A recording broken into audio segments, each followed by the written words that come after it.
Boa noite. Está no ar o programa Roda Viva Amazonas, que hoje vai falar sobre o setor primário do Estado e a política estadual, a política do governo para a autossuficiência na produção de alimentos. Começando agora o programa Roda Viva Amazonas, que hoje entrevista o secretário de Produção Rural, Heron Braga Bezerra.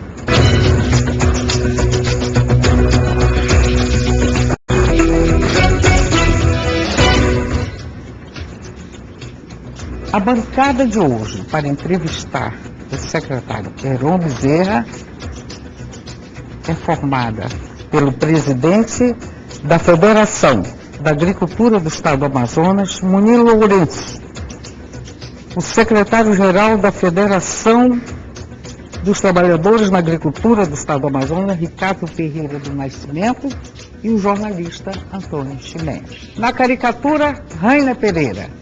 Heron Bezerra é engenheiro agrônomo formado pela Universidade Federal do Amazonas, a UFAM.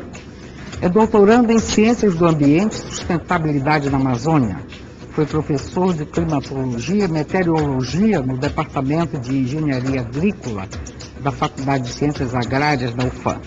Entre as publicações de sua autoria está o livro Amazônia, Esse Mundo à Parte. Exerceu o cargo de deputado estadual de 1991 a 2010. Em 2007, assumiu a Secretaria de Estado da Produção Rural, SEPRO, onde permanece até hoje, pautando, entre outros desafios, a sustentabilidade no setor primário. Boa noite, secretário. Prazer em tê-lo aqui. Prazer meu. Pequena correção, eu não fui, eu sou professor da UFAM, apenas licenciado. Licenciado. Okay. Apenas licenciado. Eu continuo professor. Continuo professor efetivo da UFAM, apenas estou licenciado por conta dos mandatos e agora da Secretaria de Estado. Mas eu continuo pertenço aos quadros da UFAM. O prazer é enorme poder falar com vocês, evidentemente, esclarecer o que eu puder. O que eu não puder, o Munir, que é presidente da Federação, esclarece. E a FETAG também? E a FETAG. São os dois. E o Ximenes que dá palpite em tudo, né? Ok, secretário. Não, tenho certeza que você vai conseguir esclarecer tudo. Veja bem, secretário. Continua como polirradiador do desenvolvimento econômico do Estado do Amazonas, continuando como polirradiador, como mecanismo irradiador, aliás, do desenvolvimento econômico do Amazonas, o polo industrial da Zona Franca de Manaus prega, vez por outra, alguns sustos na nossa responsabilidade, digamos assim, de não só aos mentores, às autoridades, mas à própria sociedade em relação ao futuro deste desenvolvimento. É evidente que, ao lado disso, há insistentes tentativas, não só da própria área privada, da empresa privada, como dos setores públicos. Nisso se inclui o governo do Estado, que sempre está procurando apresentar alternativas que possam diversificar a economia do Estado. Isso passa por você, atualmente. Agora há pouco foi lançado um plano pelo qual o governo pretende dar essa sustentação e essa autossuficiência na produção de alimentos para o Estado, que é o Plano Rural.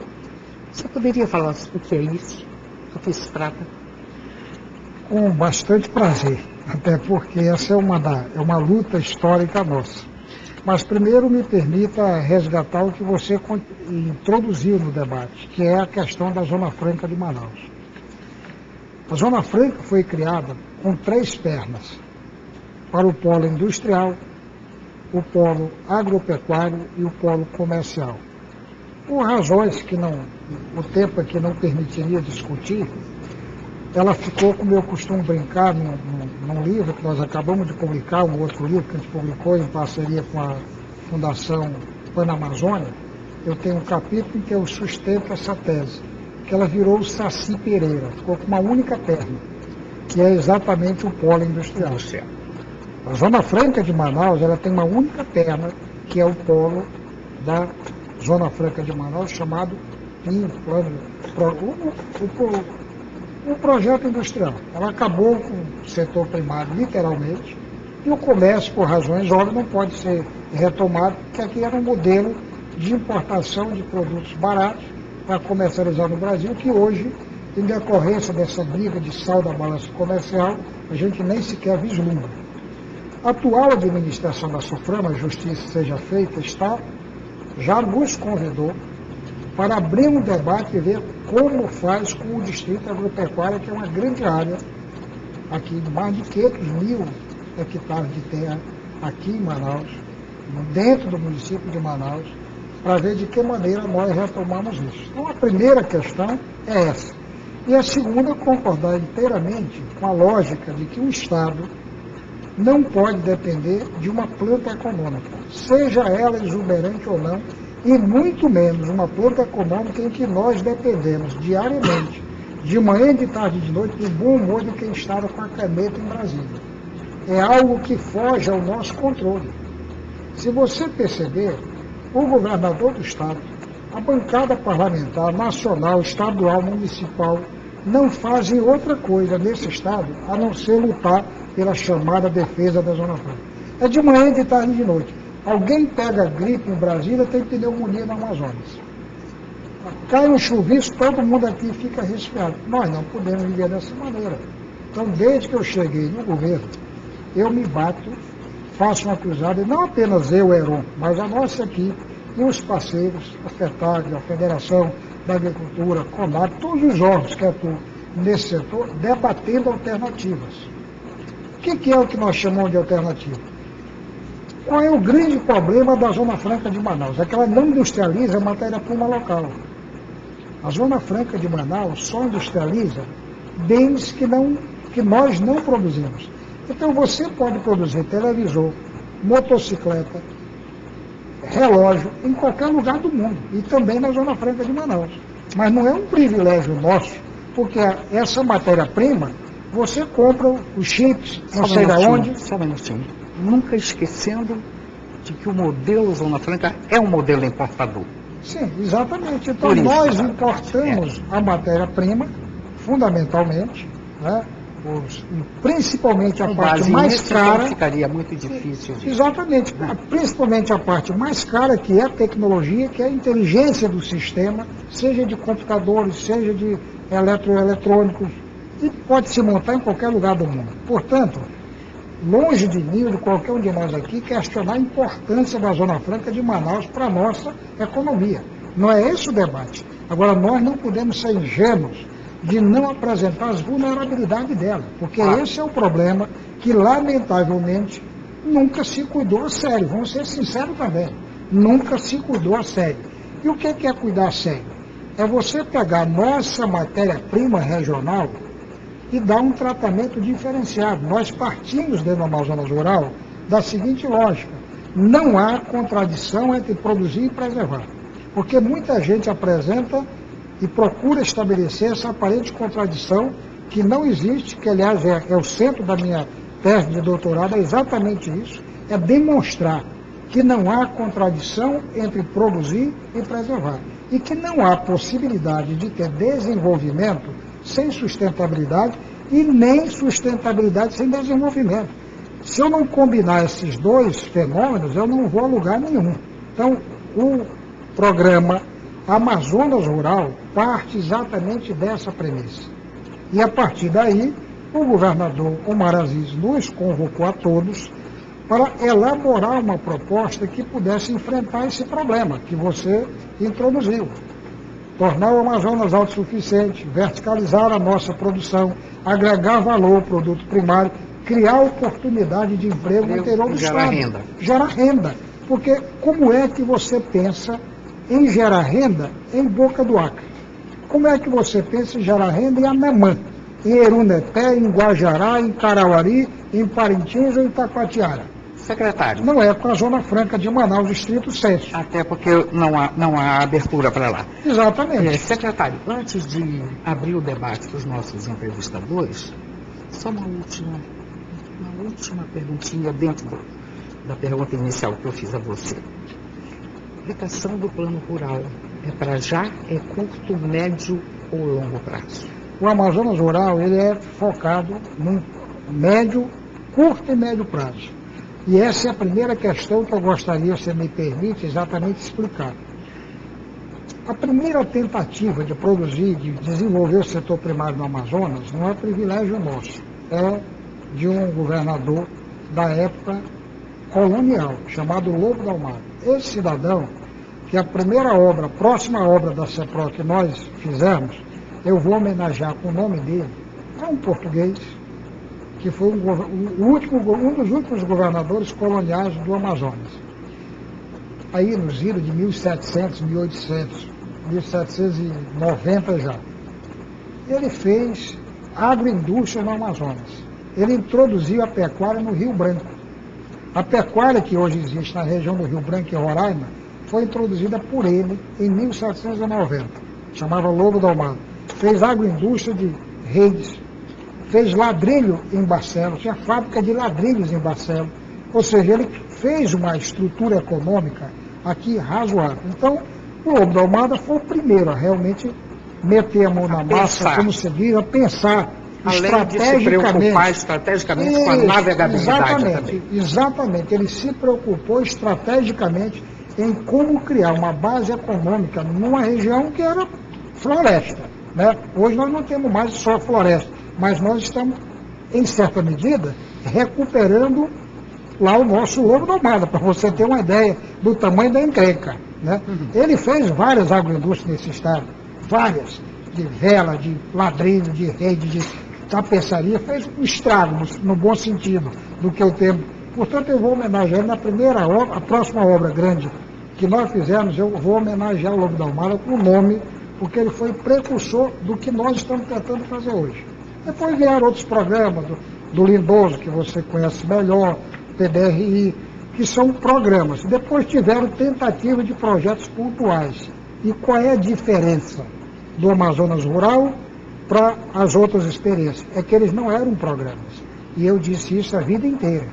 Disse isso em relação ao terceiro ciclo, disse isso em relação à Zona Franca Verde, inclusive para o governador Eduardo várias vezes. Governador, isso não é um programa.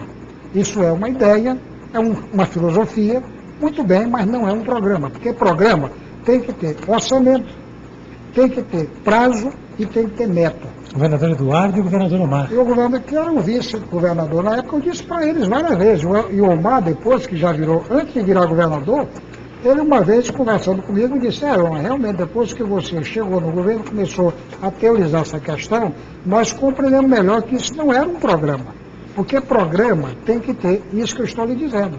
Aliás, não é o que estou lhe dizendo, é o que diz os manuais da academia. Programa tem que ter tempo pré-definido, orçamento, evidentemente, e metas claras. Metas claras. Se você depois decupar, detalhar o Amazonas Rural, você vai ver que ele tem metas assim específicas, X toneladas, X quantidade disso que nós queremos.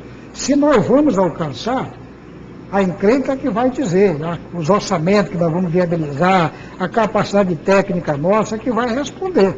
Agora, aqui tem clareza absoluta das metas, orçamento pré-definido e prazo. Ele é um programa, portanto, para 4 anos, ele é plurianual, ele tem 4 anos. Essas metas todas que nós vamos discutir aqui são para 4 anos. E, evidentemente, depois, o próximo governador, ele pode tocar o programa, e eu espero que toque, porque eu sou da tese que o que é bom não interessa se é de um governo ou outro. Agora, nós sabemos também que na cultura nacional, nem sempre isso é levado a sério. Cada um acha que o importante é pegar e botar a sua marca, quando para mim o que mais importa é você recuperar um programa correto e tocar adiante. E por isso eu estou fazendo questão aqui de resgatar o Lobo da Almada, ou o programa do Lindoso, o PDRI, que era um governo, o último governo da ditadura militar, mas que era um programa muito bem estruturado tecnicamente falando. Não vou discutir o viés ideológico, isso é outra história. Agora, tecnicamente, o PDR era um bom programa e o programa do Lobo do Mar era um excelente programa. E nós, lamentavelmente, não aproveitamos isso na inteireza, por razões políticas, por disputas menores, nós jogamos isso de fora e chegamos a uma situação, que é um dado final que eu quero dar nessa tua pergunta introdutória, que eu tenho me batido muito, é explicar para as pessoas que ninguém come vento. Porque esse é um outro probleminha que parece que ninguém nunca fez essa conta. Então eu comecei a mostrar para o governador Omar, a situação do Amazonas é a seguinte, nós temos 3,5 milhões de habitantes. Cada um de nós come 1 quilo de comida em média por dia. Portanto, ao final de um ano, nós consumimos, querendo ou não, 1.270.000 toneladas de comida. Mas isso tem um custo. 1.270.000 toneladas de comida custa aproximadamente 5 bilhões e meio de reais. Se nós produzirmos essa comida aqui, esse dinheiro circula aqui, gera atividade econômica aqui, alimenta a nossa economia, circula dividendos aqui. Se eu não produzir essa comida aqui, eu envio para fora 5,5 bilhões de reais e gero ocupação e trabalho em outros cantos. E essa tragédia, quando você vai para alguns municípios, eu vou dar um exemplo aqui. Alvarantes, que nós estamos agora, fizemos uma reunião hoje de manhã, na CEPRO, detalhando o detalhamento do programa. Alvarantes, arroz, que está dentro da lógica de segurança alimentar. Alvarantes precisa comer 550 toneladas de arroz por ano. A população de Alvarantes come 550 toneladas de arroz por ano. Sabe quanto eles produzem? 2. Ou seja, eles importam 548 toneladas de comida, caramba.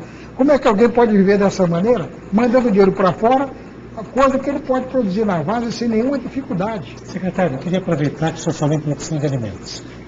Nós acabamos de ser informados que o Diário Oficial da União publicou que a FUNAI tem um estudo para a desapropriação de mais de 100 fazendas na região de Autazes para configurar uma nova reserva indígena para os Muras. Isso vai significar o estrangulamento, se não o fim, da bacia leiteira de Autazes, como também no universo de queijos. Como essa informação acabou de chegar de Brasília, eu queria saber como é que o senhor vê essa questão da FUNAI, que com uma política de curtíssimo prazo pode desestabilizar a principal região leiteira. Eu conheço a novela, viu, Chimenez? Eu conheço essa novela de Altar de muito tempo. Mas, primeiro, um dado assim, importante para quem está nos ouvindo de Altar e quem está diretamente envolvido. Quando a FUNAI publica uma norma dessa, é abrindo o prazo de contestação. O que é que historicamente tem ocorrido no Amazonas? Inclusive para o Moni, que está aqui, é importante ele ter isso presente. E também a FETAG, porque, na verdade, nessa hora, tanto a FETAG quanto a Federação têm, no fundamental, o mesmo entendimento. Quando a FUNAI publica uma norma dessa, é para haver contestação. O que a nossa história tem indicado? A gente não contesta. Não há contestação e, no termo jurídico, isso corre a revelia. Corre a revelia, não há contestação e lá na frente a FUNAI simplesmente decreta a área. Com índio ou sem índio, isso já é outra discussão. Então, esse é um primeiro problema que todo mundo de Autazes e as lideranças do setor precisam ter presente. Eu conheço bem essa história, porque em 1992 chegou comigo o tal de Mura, com a liderança Mura de Autazes, me pediu para ir lá apoiar a luta pela demarcação das terras dele. Eu falei, tá bom, vamos lá, fui com ele. Peguei um barco aqui, saí de noite, cheguei de manhã cedo lá e digo, Cláudio, quando é que nós vamos para a reserva, Vetuales? Que reserva? A minha reserva é aqui. Aí eu disse, Cláudio, mas aqui é a cidade de Autazes. Pois é, mas aqui a gleba Pantaleão é aqui dentro. Ou seja, a gleba Pantaleão, para você ter uma ideia, que é uma propriedade reivindicada pelos Muras, é dentro da cidade de Autazes. Aí eu falei, Cláudio, você está brincando comigo, você não está querendo que eu desaloje 20 mil pessoas que moram em Autazes, em carro de alvenaria, ele, com a maior cara de pau, eu pensei, Assim está melhor, que as casas já estão de alvenaria pronta para Secretário a gente morar. eu lamento, Eu mas conheço a história. eu vou ter que interromper, e nós já estamos no nosso intervalo. Oh, caramba. E assim que voltarmos, por favor, continue seu raciocínio.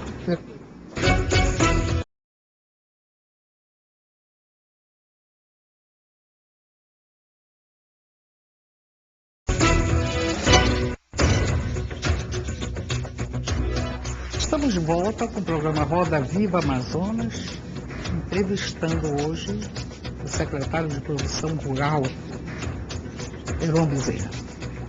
Secretário, você poderia terminar o seu... Perfeitamente. Então, Chimenez, como eu explicava, é preciso que em 90 dias haja contestação formal, sob pena desse processo correr a revelia e a FUNAI concluir que, de fato, ela está inteira razão, porque a FUNAI pode concluir também, a partir das contestações, de que é impossível consolidar uma reserva indígena porque já existe uma situação de fato consolidada com outros produtores. A preocupação que você levanta é válida, eu conheço o assunto, já estive na área, o Munique está aqui, já esteve na área, tivemos inclusive às vezes junto numa ocasião, nós estamos acompanhando essa questão e temos preocupação, porque Altaz, evidentemente, é dessa região aqui o maior polo leiteiro, da região do entorno de Manaus. O maior polo leiteiro do Amazonas é Boca do Acre, mas dessa região do entorno aqui, o maior polo é exatamente Altaz. Então nós temos todo interesse em não comprometer essa região. Secretário, boa noite. Eu quero, antes de mais nada, lhe cumprimentar, porque eu sei do seu protagonismo, junto com a sua equipe, na elaboração do programa Amazonas Rural, que nós, do segmento patronal agropecuário do Estado, estamos extremamente confiantes de que é um programa que vem a trazer um horizonte muito promissor para a atividade rural do Estado do Amazonas. Nós ficamos muito felizes em ver um programa onde há uma integração muito clara entre o fomento à atividade rural, a preocupação com questões estruturantes, como a questão da regularização fundiária, da verticalização da produção, da sustentabilidade ambiental, agregado também essa nova lei de licenciamento ambiental que o governo do Estado aprovou na Assembleia, simplificando o acesso dos produtores à licença ambiental, desburocratizando o acesso à questão da licença ambiental. Mas eu gostaria de fazer um questionamento ao senhor, para que o senhor pudesse fazer algumas considerações a respeito de uma das linhas do programa Amazonas Rural que nós entendemos como fundamental, que é aquela que vai se voltar à modernização do setor primário do Estado, apoiando a mecanização agrícola, subvencionando, inclusive, a aquisição pelos produtores de adubos, fertilizantes, calcário, que já existia, mas junto de um programa chamado Proinsumos, que com certeza vai propiciar um aumento de produtividade e uma alavancar da atividade rural dentro de padrões de sustentabilidade, e tendo uma visão importante de que a atividade rural também, como hoje os demais segmentos, muito mais do que músculos, nós precisamos de neurônios, de tecnologia para o nosso trabalhador rural poder fazer uma produção rural que atenda a nossa expectativa no coração do Amazonas. Perfeito. Munique, em primeiro lugar, eu quero agradecer primeiro a parceria que você tem prestado, porque não é apenas nas palavras, nós temos feito parcerias com o Senar, com a Federação de Treinamento, capacitação pelo Estado inteiro, com o sistema Senar, que é ligado à Federação da Agricultura. Você tocou numa questão básica, Nós, quando pensamos no Amazonas Rural, pensamos primeiro nos chamados marcos legais, as leis. Se eu não tiver regras, como é que eu trabalho? Se a gente não souber qual é a regra daquele debate, como é que se opera? Qual é o horário que entra isso? Se eu não tiver uma grade na televisão, como é que eu monto um programa? Então, a primeira coisa que nós pensamos foi estabelecer os marcos legais. Então, há um conjunto de leis que o governador Omar assinou no dia que enviou, no dia que lançou o programa para a Assembleia, e uma dessas leis, a primeira que eu faço questão de mencionar, é a Lei Geral da Agricultura. Essa lei é uma determinação da Constituição do Estado do Amazonas, que diz, de 89, da Constituinte de 89, que diz o seguinte: em um ano, o governo do Amazonas será obrigado a apresentar à Assembleia uma lei de política agrícola geral. Até hoje essa lei não existiu. Até hoje. Então o governador Márcio está tendo também o privilégio e a prerrogativa de cumprir um dispositivo constitucional que dormita há 22 anos. A segunda lei é a lei da aquicultura, que nós, junto com a lei ambiental, estamos procurando equiparar as regras do Amazonas com Roraima, com Acre, com Rondônia, que são produtores de pescado e que gozam de facilidades que nós não temos. Vou dar um exemplo. Se alguém no Amazonas quiser criar piscicultura, peixe em cativeiro, acima de 50 hectares, ele precisa de um estudo de impacto ambiental. Qualquer colega meu aí da UFAM vai cobrar 70 pau para fazer esse estudozinho. É muito caro. Então não é acessível ao médio produtor. Mesmo o grande já é complicado. O que a lei está fazendo? Ela está elevando isso para 250 hectares. Você só vai precisar de estudo de impacto ambiental a partir de 250 hectares. Até lá, basta uma simples licença para que você tenha a sua produção normalmente. Secretário, eu acabei de chegar de Roraima, onde eu fui a uma fazenda com 500 hectares, Perfeito. com 40 tanques de piscicultura. E eles exportam para onde? Para Manaus. Nós sabemos, e aliás, se você sabe que teve lá, boa parte desses produtores são do Amazonas, que migraram para lá em decorrência das condições pouco atrativas que tinham aqui para produzir. E a outra lei é essa que você menciona, é a lei do pró-insumos. Mas tem uma outra lei também, que é de interesse direto da Federação da Agricultura, de todos nós, mas em particular da Federação, que é a lei que cria a Agência de Defesa Sanitária, Vegetal e Animal. O MAPA nos impôs como exigência, o Ministério da Agricultura, para tornar o Amazonas área livre de febre aftosa, primeiro, que a gente realizasse um plano de cargos e salário, nós realizamos. Realizasse um concurso público, nós realizamos.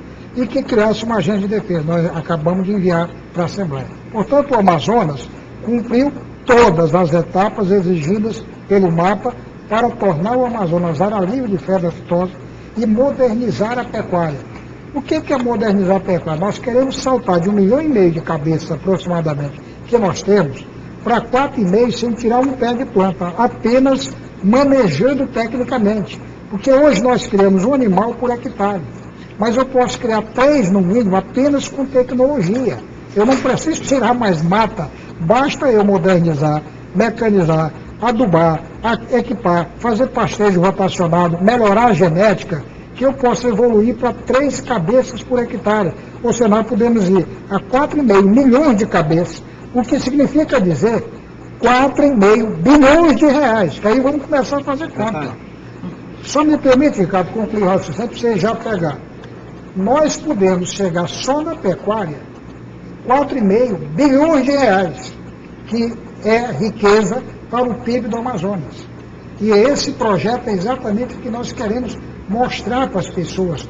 Nós não estamos falando de um projeto qualquer, nós estamos falando de algo para realmente incorporar a economia ao Amazonas por um outro viés, por uma outra planta que é o setor primário. Portanto, o pró-insumos permite isso, você aportar subsídio a tratores. Porque diferente do que as pessoas imaginam, o trator permite eu reduzir a área degradada. Porque se eu mecanizo uma área, eu aumento a minha produtividade. Consequentemente, eu não preciso abrir uma nova área. Portanto, eu reduzo o impacto ambiental ao invés de aumentar como alguns, ou por ignorância, ou por má fé, insinuam. É o contrário. Quando eu mecanizo, eu reduzo o impacto ambiental pela eficiência. E é isso que nós queremos fazer. Inclusive acessível ao pequeno, ao médio, ao grande e ao pequeno produtor. Secretário, no dia 25 de julho, o governador implantou, criou, trabalhou o programa Amazônia Rural. E a gente sabe a ansiedade desse Estado de um programa que realmente vai em seio da nossa agricultura familiar. A gente quer dizer que, no caso, o senhor estava falando agora, a questão, quando se cria um programa, ele tem que ter meta, ele tem que ter orçamento, para que realmente a gente chegue de onde a gente quer. A gente, dentro dessa situação, a gente queria trazer um dos elementos que nós criamos em 1998, o PRONAF. o PRONAF é um programa que deu certo. E hoje, no caso hoje, nós temos, esse ano, a safra de 2012-2013, tem aplicado 18 bilhões de investimento para a agricultura.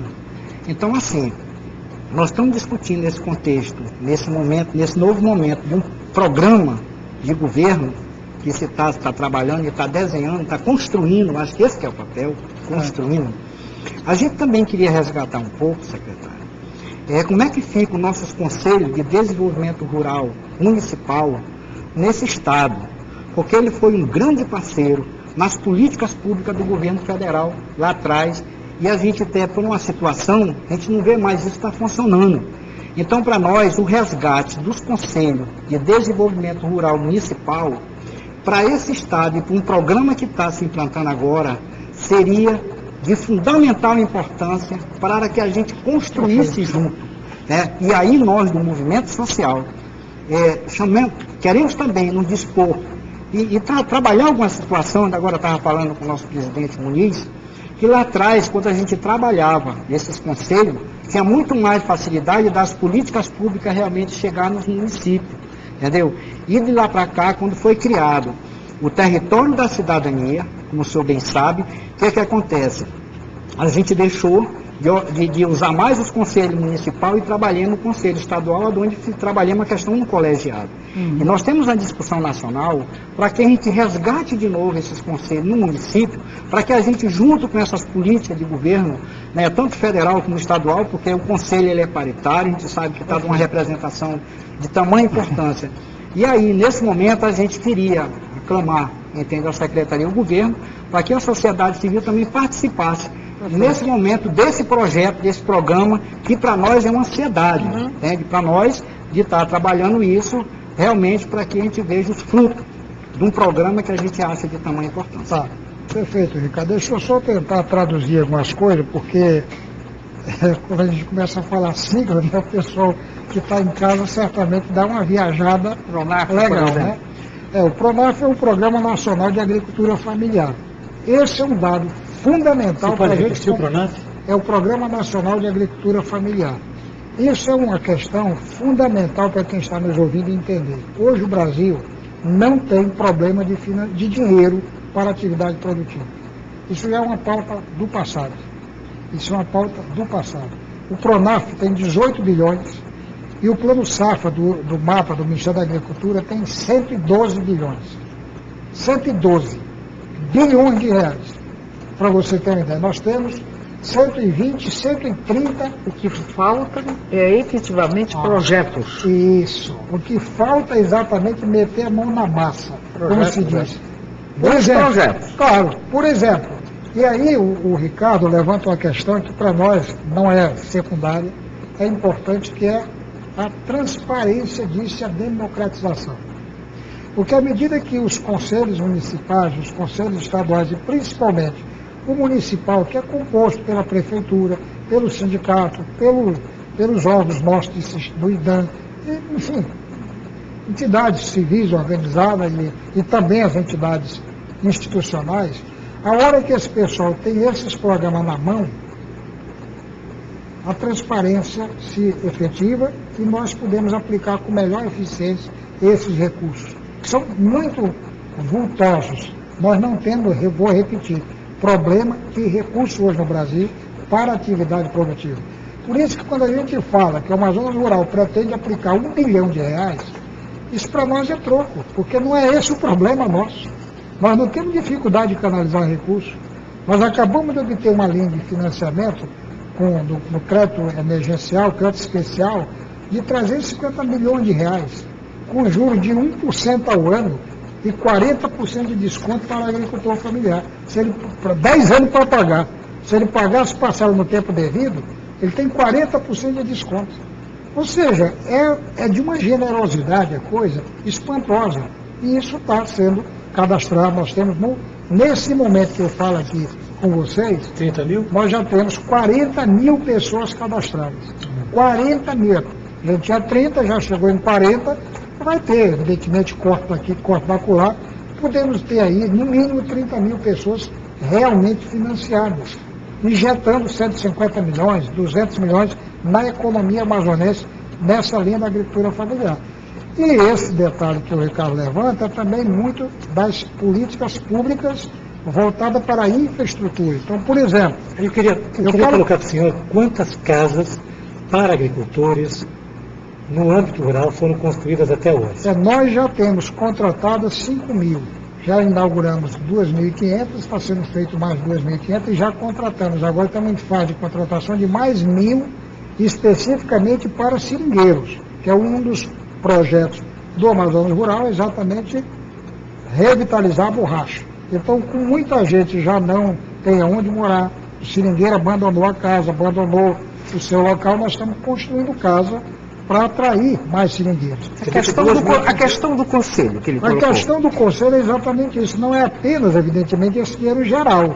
É que o governo, principalmente o governo federal, dentro da política de território da cidadania, ele designava todo ano uma quantidade de recursos da ordem de 1,5 milhão, 1,3 milhões, 800, variava para a infraestrutura nesses territórios. O que é isso? Comprar barcos para transporte e produção, comprar carros, implantar pequenas agroindústrias. É que com a mudança de ministério, com a mudança do ministro, isso funcionou muito bem até o Cassol, se não me engano, né? O Cássio, aliás, era o ministro Cássio. Quando mudou para o ex-ministro, que já até trocou de novo, que é esse ministro baiano, o Florencio, a política de território da cidadania deu uma desaquecida. Deu uma boa desaquecida. Mas o Mendes Ribeiro está retomando isso. Não, mas o Mendes Ribeiro não é do MDA. Esse é um programa exclusivamente dirigido pelo MDA, que é o Ministério do Desenvolvimento Agrário. Isso deu uma desaquecida. É papel nosso, evidentemente, estimular, inclusive pressionar o Ministério para que isso volte a ter maior presença, porque nem mesmo o estadual está funcionando adequadamente, porque tem que retomar na prática, essa que é a verdade, porque houve, primeiro, caiu de 1,3 milhão para 300 mil o aporte para cada território. Então você vê que houve um corte grande. Eu queria fazer uma pergunta, antes de encerrarmos o segundo bloco, já vamos para o terceiro bloco. Uma perguntinha rápida. Tivemos dois programas que seriam programas redentores da questão da produção de alimentos do Estado. Zona Franca Verde e terceiro ciclo. Qual é a diferença dos dois programas para o atual? Você quer que eu responda agora? Não, depois do intervalo.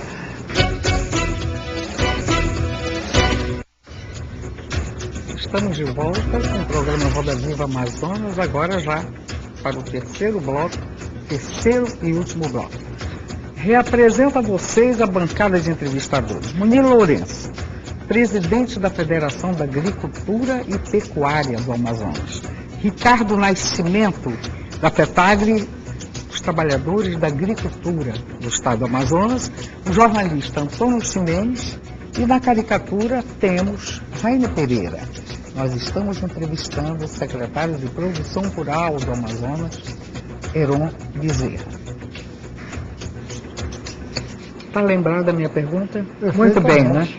Mas eu gostaria só de lembrar para avivar a memória aí do nosso público. Eu perguntei qual a diferença dos dois programas. Né? É o Zona Franca Verde, o terceiro ciclo para o atual. Qual é a grande diferença? Perfeitamente. Eu, de maneira geral, quando eu apresentei para você a ideia do Amazonas, já falei do Lobo do Mar, já falei do Lindoso, são programas que eu considero bastante estruturados para o setor primário. E disse, que eu tinha dito ao governador Eduardo Braga, quando eu cheguei no governo, que o Zona Franca Verde não era um programa, era uma concepção, era uma filosofia. Eram projetos, então? Não, é uma filosofia. Não chega, na minha opinião, nem ser um projeto. É uma filosofia. Qual era a filosofia? De procurar usar os recursos naturais, né, de maneira sustentável. Essa era a filosofia. E tinha um foco muito carregado nas unidades de conservação. E desse ponto de vista, ele cumpriu plenamente o seu objetivo. Porque o Amazonas tem mais ou menos 40% do território de áreas de conservação ambiental, seja de natureza federal ou estadual. A diferença e o terceiro ciclo era, na verdade, um programa de distribuição de recursos do governo estadual para, em tese, as prefeituras incrementar atividades econômicas. O terceiro ciclo do governador, o ex-governador Amazônio Mendes, o Zona Franca Verde, o ex-governador Eduardo Braga. O terceiro ciclo, alguns prefeitos pegaram os recursos e aplicaram efetivamente e conseguiram fazer alguma coisa. Mas vem a primeira pergunta, porque nós estamos falando para gente de todas as camadas sociais, mas para quem é do ramo, que entende disso tecnicamente. Cadê o orçamento previsto? Cadê o prazo, o tempo? E cadê a meta? É isso que configura um programa. É isso que configura um programa. Nem a Zona Franca Verde, nem o terceiro ciclo tinham qualquer dessas questões respondidas. O Amazonas Rural tem claramente, o Amazonas Rural tem um investimento da ordem de R$1 bilhão, que não é de recurso público. Não é de recurso público. 700 milhões aproximadamente. E da empresa privada. 700 milhões. Eu só queria fazer uma intervençãozinha sobre essa questão dos recursos que serão oriundos da empresa privada. Que empresa privada é essa? Aí que está a questão, não é de empresa privada. Iniciativa privada. Da iniciativa privada, exemplo. Será? Vamos pegar um exemplo aqui. O Muni é um empresário.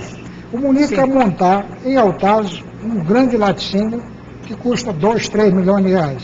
O governo vai ser facilitador, com juros subsidiados, com recursos subsidiados para que ele possa montar linhas de crédito, à disposição dele, assistência técnica, abaixo do mercado, abaixo da linha de mercado, quais seriam os financiadores? Seriam que banco? Banco do Brasil, BASA e a FEAM. A FEAM menos, porque o capital dela, evidentemente, é menor, mas o Banco do Brasil e o BASA... Não esqueça da Caixa Econômica.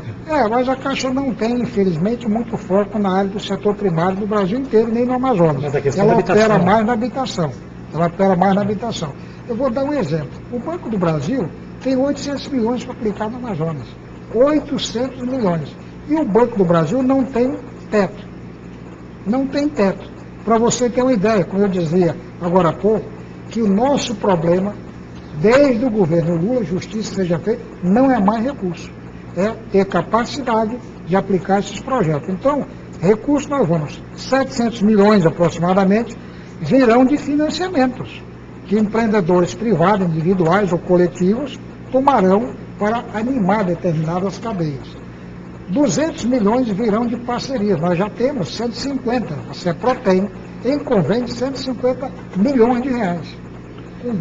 Ministério da Agricultura, Ministério da Agricultura, Ministério da Cidade, MDA, Ministério da Pesca, vários ministérios.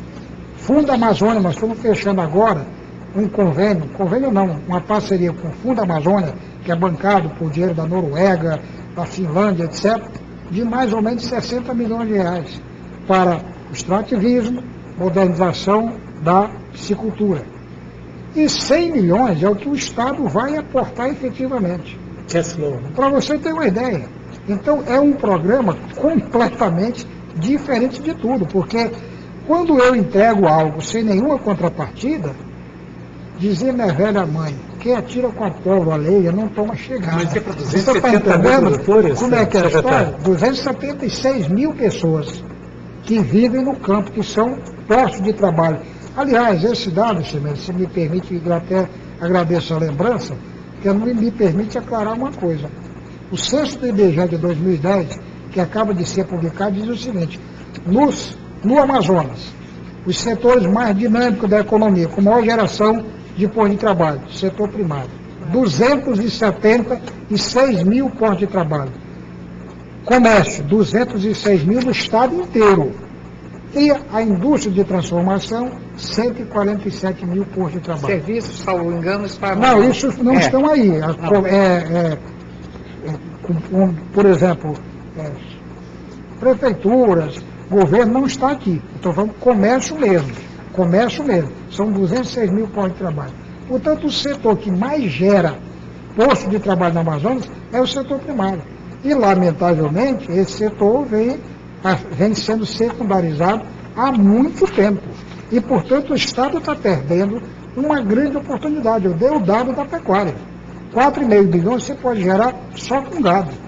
Mas se eu pegar leite, e nós já produzimos em torno de 100 milhões de litros de leite por ano, e queremos chegar a 280 milhões de litros de leite, você imagina quanto nós vamos incorporar a economia com queijo, com iogurte, com derivados dessa questão. Dentro do Amazonas Rural, há uma meta de 1.000 planos de manejo. Você não falou na piscicultura? Vou chegar lá. De grande extensão. Vou chegar lá. Mas não agora, porque vamos dar vez aqui ao Tá, mas fazer deixa eu uma só pergunta. desses dois dados para poder fechar isso aqui. Então, madeira, 600 milhões só com plano de manejo. Piscicultura, que é exatamente isso, a meta é 100 mil toneladas de piscicultura, o que projeta outros 600 milhões de reais. Nós estamos falando de números aqui de bilhões. E é exatamente isso que diferencia o Amazonas Rural de tudo. Ele é um programa, de fato, não apenas um enunciado ou, digamos, uma carta de intenção. Secretário, eu queria lhe perguntar, porque ainda no Amazonas Rural, dentre as várias linhas de atuação do programa, a gente verifica muito claramente duas linhas muito importantes e que a CEPRO já vem atuando nessa direção. Mas que agora com o programa Amazonas Rural a gente percebe claramente uma ação muito mais robusta. A primeira delas com relação ao apoio ao escoamento da produção, com relação à recuperação das vicinais.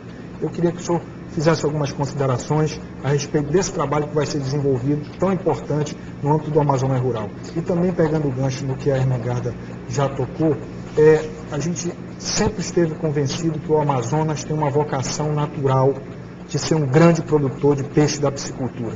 E agora o programa Amazônia Rural materializa isso como uma prioridade de governo, de ação do Estado do Amazonas.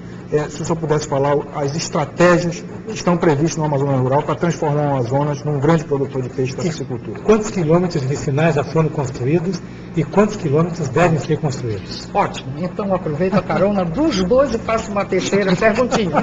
Não, é tudo encadeado. Qual é o peso hoje na produção de pescado do Amazonas na economia?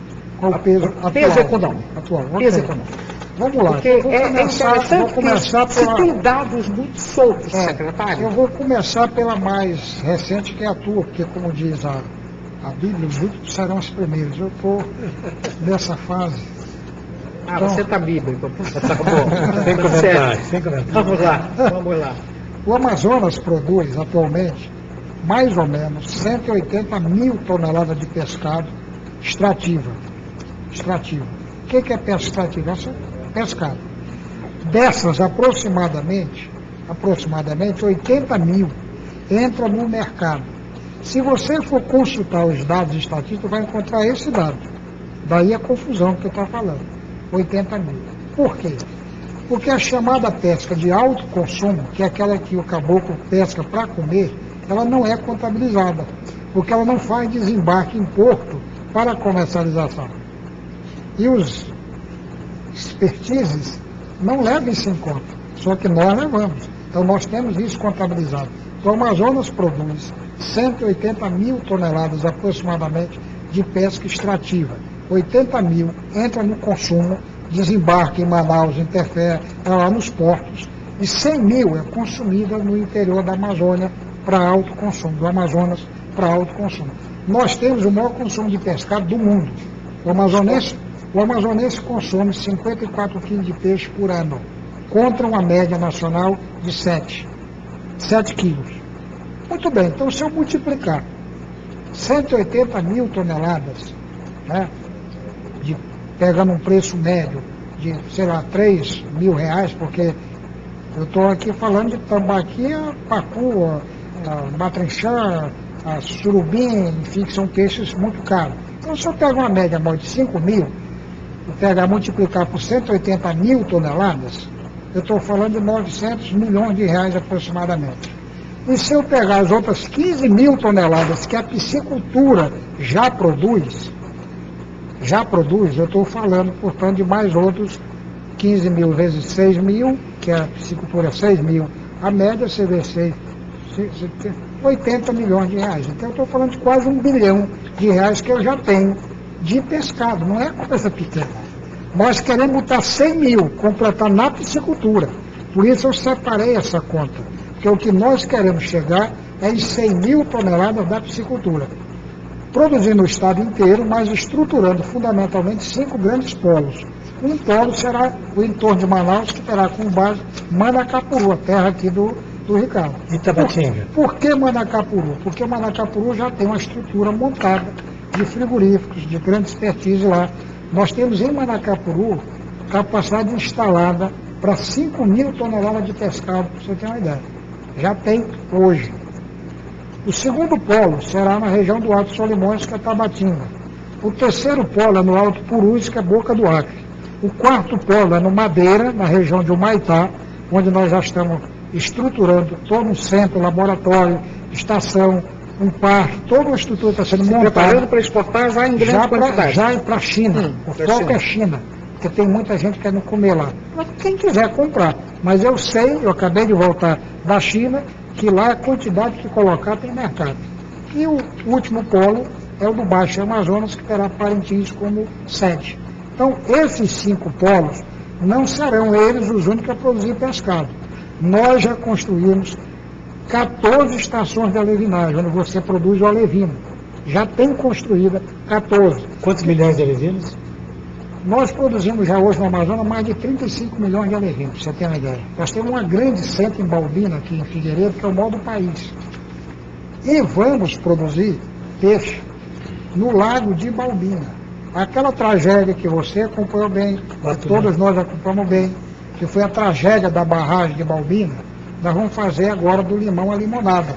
Que nós vamos pegar aqui, está sendo estudado já pelo IPA para fazer o laudo, e já a partir, quem sabe, desse final de ano, ano que vem, nós vamos poder legalmente usar 1% daquele reservatório.